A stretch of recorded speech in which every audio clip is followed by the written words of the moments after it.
देव उठनी एकादशी व्रत कथा।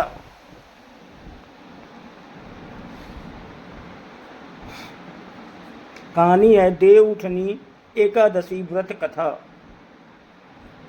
कार्तिक माह की शुक्ल पक्ष की एकादशी को देव उठनी एकादशी कहा जाता है। इसे देवोत्थान एकादशी, देव उठनी, ग्यारस, प्रबोधिनी एकादशी आदि नामों से भी जाना जाता है। एक राजा के राज्य में सभी लोग एकादशी का व्रत रखते थे। प्रजा तथा नौकर चाकरों से लेकर पशुओं तक को एकादशी के दिन अन्न नहीं दिया जाता था।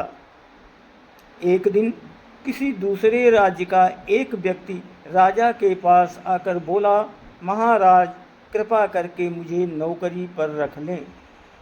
तब राजा ने उसके सामने एक शर्त रखी कि ठीक है, रख लेते हैं, किंतु रोज तो तुम्हें खाने को सब कुछ मिलेगा, पर एकादशी को अन्न नहीं मिलेगा।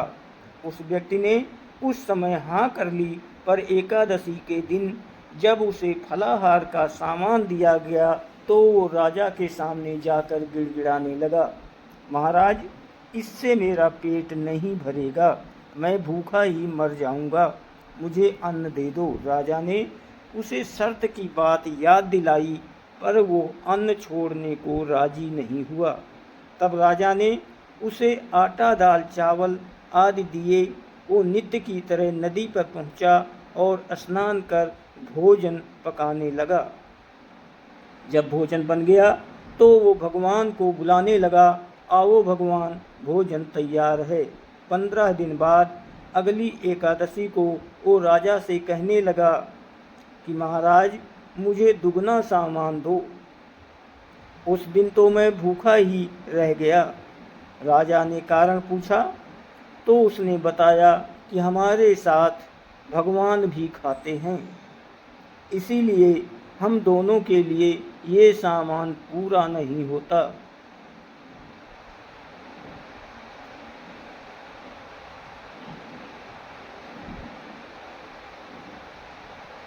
बुलाने पर पीतांबर धारण किए भगवान चतुर्भुज रूप में आ पहुँचे तथा प्रेम से उसके साथ भोजन करने लगे।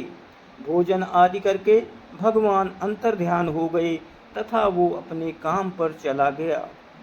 15 दिन बाद अगली एकादशी को वो राजा से कहने लगा कि महाराज मुझे दुगना सामान दीजिए, उस दिन तो मैं भूखा ही रह गया।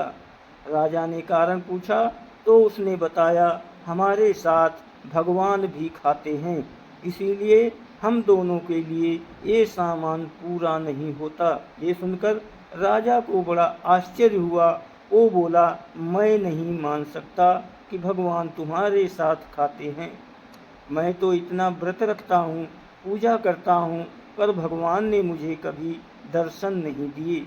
राजा की बात सुनकर वो बोला, महाराज यदि विश्वास न हो तो साथ चलकर देख लें। राजा एक पेड़ के पीछे छिपकर बैठ गया।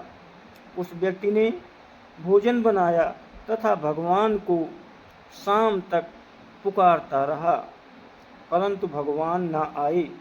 अंत में उसने कहा, हे भगवान, यदि आप नहीं आए तो मैं नदी में कूदकर प्राण त्याग दूंगा। लेकिन भगवान नहीं आए। तब वो प्राण त्यागने के लिए उद्देश्य से नदी की तरफ बढ़ा। प्राण त्यागने का उसका दृढ़ इरादा जान शीघ्र ही भगवान ने प्रकट होकर उसे रोक लिया और साथ बैठकर भोजन करने लगे। खा पीकर वे उसे अपने विमान में बैठाकर अपने धाम ले गए। ये देख राजा ने सोचा कि व्रत उपवास से तब तक कोई फायदा नहीं होता जब तक मन शुद्ध न हो। इससे राजा को ज्ञान मिला। वो भी मन से व्रत उपवास करने लगा और अंत में स्वर्ग को प्राप्त हुआ। दोस्तों, वीडियो को लाइक और सब्सक्राइब ज़रूर करें, आपकी बहुत मेहरबानी होगी।